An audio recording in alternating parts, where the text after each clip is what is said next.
గిరిజనులు వ్యాపార రంగంలోకి రావాలి. వారి ఉత్పత్తులకు మార్కెట్లో డిమాండ్, డిజిటల్ మార్కెటింగ్, ఈ-కామర్స్ పై అవగాహన పెంచుకోవాలని భారత పూర్వ ఉపరాష్ట్రపతి ముప్పవరపు వెంకయ్య నాయుడు సూచించారు. ప్రకృతిని ప్రేమించే గిరిజన సంస్కృతి ఎంతో గొప్పదని వెల్లడించారు.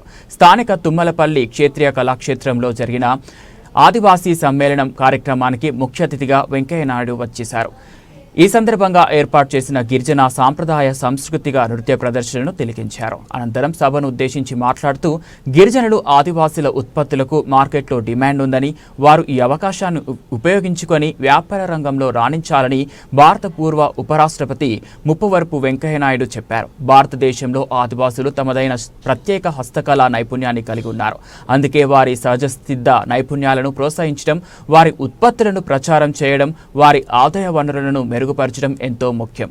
ఆదివాసీ గిరిజన ఉత్పత్తులను నేటి అవసరాలకు అనుగుణంగా తీర్చిదిద్దడం ద్వారా వారి ఉత్పత్తుల స్థాయిని, విలువను పెంచడం సాధ్యమవుతుంది. గిరిజన సోదరులు వివిధ ఉత్పత్తులు, హస్తకళలకు సంబంధించి తమకు ఉండే సహజసిద్ధ నైపుణ్యాలకు వ్యాపార విలువలను జోడించుకోవాలి. ఈ-కామర్స్, డిజిటల్ వ్యాపార మార్గాల ద్వారా దృష్టి పెట్టాల్సిన అవసరం ఉంది. ప్రకృతి హితమైన వారి ఉత్పత్తులు సమాజానికి చేరువ కావాల్సిన అవసరం ఉంది. సేంద్రియ ఆహారానికి, ఇతర ఉత్పత్తులకు విపరీతమైన డిమాండ్ ఉన్న ప్రస్తుత నేపథ్యంలో గిరిజన సోదరులు ఉద్యోగాల కంటే వ్యాపారాల మీద దృష్టి కేంద్రీకరించడం ద్వారా మరెంతో మందికి ఉపాధి అందించే అవకాశం ఉంది.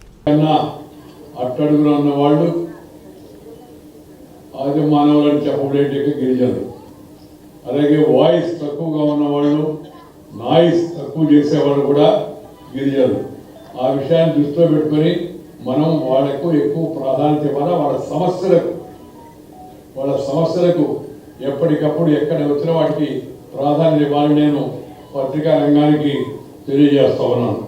ఈ గిరిజనుల యొక్క, ఆదివాసీల యొక్క, ప్రజల యొక్క జీవన ప్రమాణాలు పెంచేందుకు, గిరిజనుల యొక్క ఆత్మగౌరవాన్ని కాపాడేందుకు ఆ సంకల్పంతో ఈ కార్యక్రమాలు నిర్వహిస్తున్న ఆంధ్రప్రదేశ్ రాష్ట్ర ఎస్టీ కమిషన్ సభ్యుడు శ్రీ పడిత్య శంకర్ నాయక్ ప్రత్యేకంగా నేను అభినందనలు తెలియజేస్తున్నాను. నాకు చిన్నప్పటి నుంచి కూడా ఆదివాసీలంటే, గిరిజనులంటే చాలా ప్రత్యేకమైన గౌరవం, అభిమానం. ఎందుకంటే వాళ్ళు శాంత స్వభావాలు, మన నాగరికతను కాపాడేవాళ్ళు, అడవుల్లో నివసిస్తూ అడవి సంపదను కూడా కాపాడేవాళ్ళు. అలాంటి వాళ్ళంటే నాకు మొదటి నుంచి ప్రకృతిని కాపాడేవాళ్ళు అంటే చాలా ఇష్టం. ప్రకృతిని ప్రేమించు, ప్రకృతితో కలిసి జీవించు, nature culture together for bright future అని చెప్పని భావించే వాళ్ళు జరుగుతుంది. మాతృ ప్రేమను అంటే అమ్మ ప్రేమను, పితృ ప్రేమను, పశు పోషణను ప్రేమిస్తూ వైవిధ్యమైన తరహాలో కొనసాగే వారి జీవనం ఎంతో ఆదర్శమైనది. ప్రలోభాలు పెట్టినా, ఇతర దేశాల నుంచి డబ్బులు గుప్పించినా మతం మారకుండా తమ జీవన విధానాన్ని, భారతీయ సంస్కృతిని, హిందూ సంస్కృతిని రక్షించుకునే గిరిజనులందరికీ కూడా నేను జోహార్ నడిపిస్తున్నాను. వాళ్ళందరికీ కూడా అభినందనలు తెలియజేస్తాను.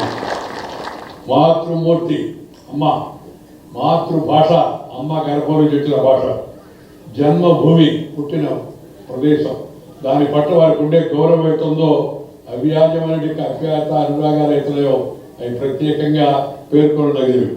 అన్నిటికీ మించి స్వరాజ్య సంగ్రామంలో, ఫ్రీడమ్ మూమెంట్లో ఆ రోజుల్లో గిరిజనులు నిర్వహించిన పాత్ర చాలా శ్లాఘనీయమైంది, ప్రత్యేకమైంది. ఒక బిర్సా